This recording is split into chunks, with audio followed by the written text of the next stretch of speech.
Good day, Ma'am and Sir. I am Raquel Pagulayan from Taguig City, Philippines. I am happily married with 3 daughters with the ages 10, 8, and 3 years old. My highest education is an high school graduate. My hobbies are playing with kids, reading books, singing, and gardening. I work in the Philippines as housemaid for 3 years. I serve 1 couple and 2 children with the ages 9 and 7 years old.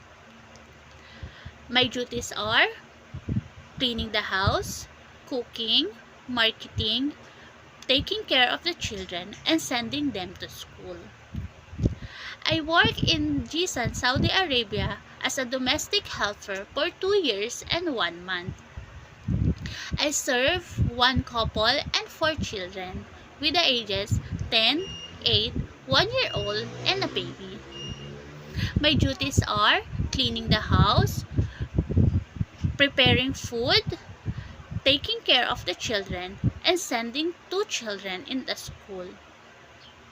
I want to work in Hong Kong because Hong Kong is one of the safest country, and I want to give my family a better future, especially my children. To my future employers, please choose me as your housemaid. I promise you that I will do my very best to serve your family and treat your family like my own. Thank you and God bless.